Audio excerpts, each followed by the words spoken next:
Hello, hello, hello. Welcome back to another episode of the Negro Jump Podcast. I'm your host, Jarrod Fortune. That Jarrod Fortune of that podcast that I host that is still named Negro Jump. Will I change the name? Eventually.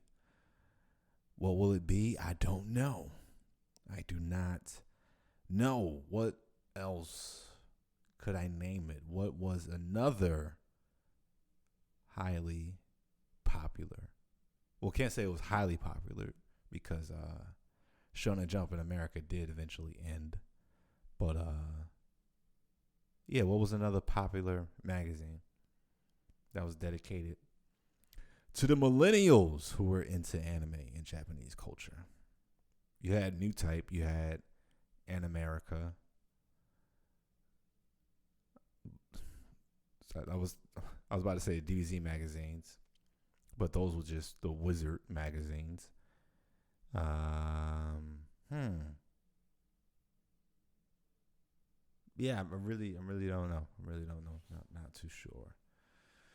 Not too sure about that. But today it is a solo episode. Sorry for the long, deep in thought pause that I just had there. I was sincerely thinking of another name, trying to go through the Rolodex, see what I could come up with. But today it is just me, and since it is just me, we're going to be reading some news headlines from some sources. Sources being the first one. We're going to do some gaming news. Shout out to the app GameScope. It's an app that pulls in multiple articles and headlines in the gaming industry from those like Game Rant or I think Games Radar still up here. Maybe they got merged. IGN is up here. Something called Kotaku being introduced to.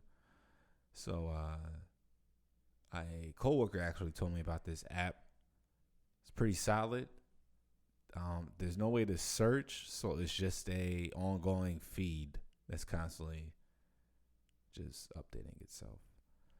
First and foremost, one of the articles I saw was how the Blade game is up for cancellation because Arkane, the studio that is a part of Bethesda Microsoft merger thing, they're on the, and I quote, chopping block. That's what the article said. On the chopping block, Arkane Studios was founded in 1999. They are responsible for Ark's fatalities. I'm struggling with this word way too much that I need to. Fatalist. Ark's Fatalist. See, that was way easy. Get it together, Jarrod. They did an entry of the Might and Magic series. I played Heroes of Might and Magic. It was a tactical game on the PlayStation 2, and I was simply too impatient for it. But I used to watch my brother and my father play it all the time. But Arkane, they had Dark Messiah of Might and Magic. Then they had a mobile game called Karma Star. And Arkane is actually best known for the Dishonored franchise. And they also added 2 Wolfenstein DLCs to the Wolfenstein remakes, which is Wolfenstein Youngblood. I played that one and beat it. It was pretty fun.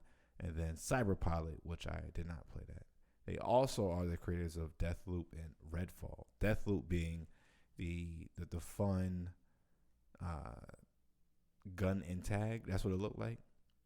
You were like an assassin hunting another assassin, and if you died, and you were like in a constant loop until you killed them. So, yeah, but they're on the list to get axed. And this Blade game, a Marvel licensed Blade game, potentially will not see the light of day. I can't say I'm fine with it, but I understand it. Video games are extremely expensive now. Extremely expensive, especially like AAA high performing. The ones that they want to push, the God of Wars. they're super expensive now, and they want to make sure they get every dollar. So it's not looking good. Apparently, the decline of Arkane and the Xbox umbrella is because of the sales of Dishonored 2 and Prey didn't hit the quota. Ouch, ouch, ouch, ouch. Besides that, Xbox Nexus, I believe, is the next line for the Xbox family. Let me pull up this article real quick. I think it's codename Xbox Nexus. But with this next round of video game consoles, video gaming, the big dog said enough is enough, no more physical media, which is pretty ass, but I understand. But if there's not going to be any more physical media, then I'm not going to be looking to pay $80-$90 for something that I can't physically own. But let alone physically own, but something that as simple as a license issue or rework or licensing expiration, and the game will just be gone. And there goes my money. And we all know Sony and Microsoft, they're not refunding nobody. I personally had games taken away from my personal library on Xbox because they lost the licensing of Konami. So those arcade games I bought several years ago are no longer associated with my account. Damn shame. The Streets of Rage mobile game, specifically on the iPhone 4, that was like the last iPhone I truly used. But that I had all three of them, and I had bought all three of them, I think, for like $3 a piece. Now those games are free to play with advertisement in it, and you can buy the ad-free version. I already bought the game, and then licensing changed, it was updated, and now I have to buy it again years later. I swear, man, this shit is getting ridiculous. But do not worry, do not fret. As reported by The Verge, I'm reading this directly from an article on GameScope. As reported by The Verge, they got a document. Excuse me, not a document. Why am I having a hard time reading? I don't need glasses, and I'm not high. As reported by The Verge, feature which is reportedly codenamed DISC2DIGITAL is being tested by internal Xbox testers at the moment. So Xbox is taking the step forward to say, hey, your physical games will not go to waste. We're developing software that will let you pretty much upload the license from your physical game to your account and library. Now, as I mentioned before, when licensing change, they can't do anything for you and you lose access. And also, too, with this program, they are following emulation rules. So as long as you own the game, you still have it in your possession, you are allowed to play that game.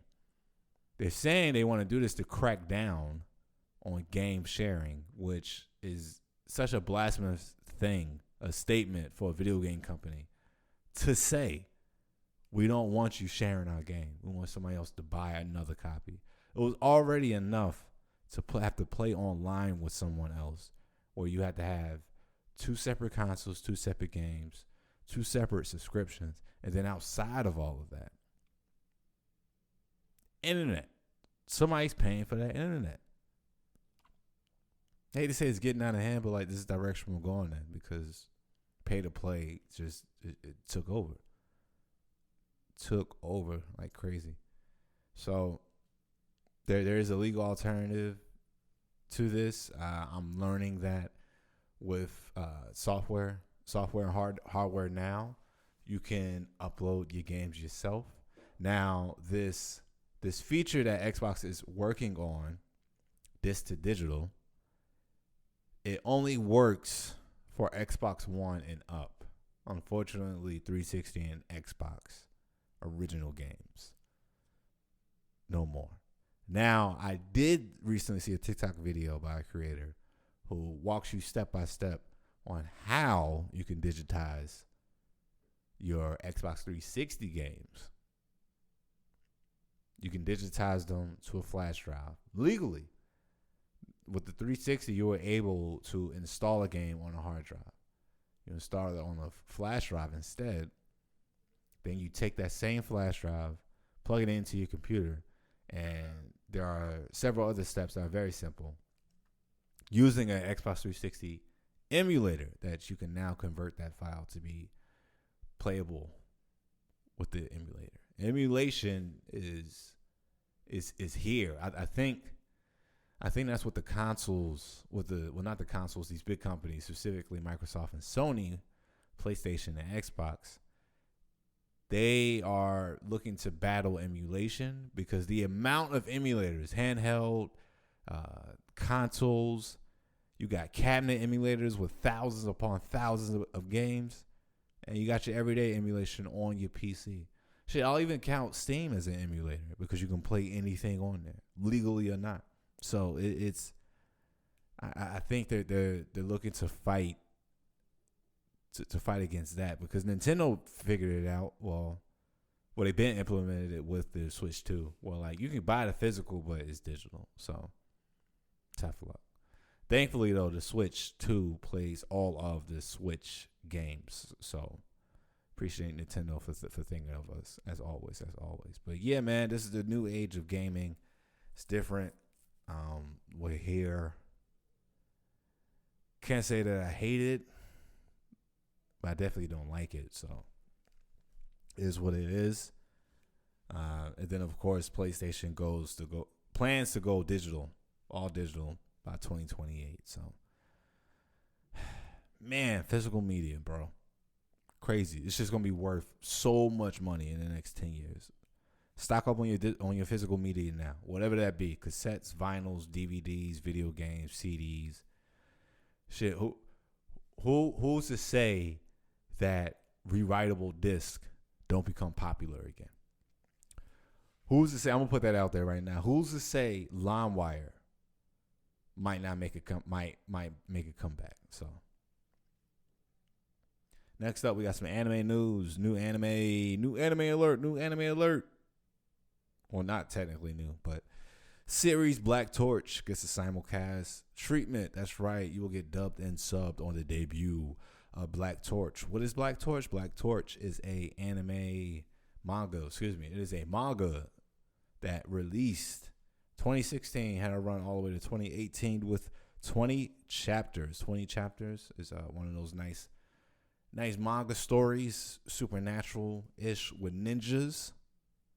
I've read the first chapter. I'm halfway through the second chapter. It's pretty decent. It's your standard supernatural-ish going on. You got the gifted kid that's just nice. He ends up seeing some stuff he shouldn't have seen. Interacting with a supernatural character. Him and the character bond in some type of way. Now said kid has abilities and is extra nice, like super nice. He was already a ninja, but now he's a ninja with flame powers. So that's extra dangerous. But yes, I'm looking forward to this one. It's going to be a good time. Black Torch, ladies and gentlemen, Black Torch. This is something I've spoken about having on my manga list, which I just reinstalled my Shonen Jump app and membership. So I'm back on the manga train. For now. But yes, Black Torch releases this Saturday, 4th of July. Here is the description real quick for anybody interested. Let's see. Ningo. No. Excuse me. That's not his name. Ninja. I can't even read my own handwriting. Ninja animal lover Jiro Azuma finds himself in the middle of a war with ninjas versus demons. This is exactly how I said it to you. Straightforward. It's going to be super short. I'm assuming it's going to be 20 episodes, maybe 15, because it's only 20 chapters. So it's going to be a good time. I'm excited for it. Looking forward to it. Let's see. Next article that stood out to me Ghost End of Night releases February 2027. This is a movie created by anime director Shingo Natsume. He directed One Punch Man Season 1, Space Dandy, and a series I'm not familiar with. Two of them I'm not familiar with. Well, actually, the last one sounds familiar, like I've scanned it. But this one right here is called Aka, 13 Territory Inspection Department. And Sunny Boy is the last one. That sounds somewhat familiar. But yes, it's a film. Of course, shout out to Crunchyroll.com for the news article and put me on to this release coming out. This is set to be a film, if I'm not mistaken. And it's set in the future where labor is no longer necessary.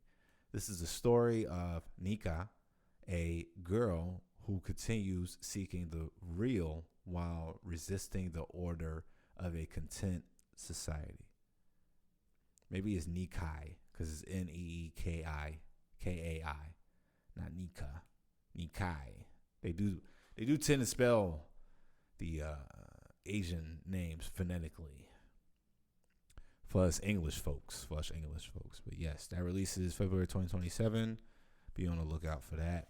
And lastly, something I added to my watch list immediately when I saw this article. Kaiju girl, Caramelise. Here's the description. Kuro Akaishi just wants a normal school life, but that's impossible with the rare condition that turns her into a giant kaiju whenever her emotions spike. So you telling me you did Incredible Hulk with Godzilla, made her a girl, and now every time she gets hot and heavy for somebody, she starts crushing on somebody, she got to crush the whole city? Add it to the list immediately. This manga turned anime was published originally in 2018. It is still going. I checked and saw that it is currently 69 chapters. So this might be one of those monthly joints. The anime debuts in Japan July 2nd. No news on the dubbed. But as I just mentioned, this is a instant add to the watch list. Come on, man. Kaiju girl Caramelise. Just chasing dudes, being like, oh my gosh, I need you. I need you in my life. Or she's like running away from like a certain area where she knows like all of the dudes are. Like she can't go by the lunchroom when the jocks on lunch. She has to leave school early, so she don't see the extra curricular clubs practicing or whatnot, because she can see a crush from the choir. Like it is. I'm looking forward to it. It should be a good laugh. It's supposed to be a rom-com anime. So here's the Kaiju girl Caramelise. And again, here's another super, super short update for you guys. Again, appreciate you guys for still listening, still rocking out. Again, please rate and subscribe to wherever you listen to this podcast, whether that be on YouTube, whether that be on iTunes, Spotify, SoundCloud coming soon. It will be back. It will be back on SoundCloud. Absolutely, it'll be back on SoundCloud. Can't forget the folks on SoundCloud. But yes, please rate and subscribe wherever you see it. Comment, search, tell your friends. Check Twitter and Instagram for updates. Go ahead and turn on post notifications for that. There's no channel extracurricular activities going on Instagram besides just posting. I don't care how many features they want for me to use to interact with you guys. I'm sticking to the audio waves. It's too much, goddammit. It's too much in your face. I used to be able to scroll on Instagram until it was in. It was like, that's it. Nobody posted nothing new. Now it's just ads. I scrolled 3 times, and I've only seen 2 people that I know. 2 accounts that I know, because now they track your email. And now they just know who you're around, know what you want to see. So, enough of that rant. I'm not Joe Rogan. I'm Jarrod Fortune. This has been the podcast still known as the Negro Jump Podcast. Follow us at Negro Jump. At Negro Jump. Be on the lookout for more content. Peace.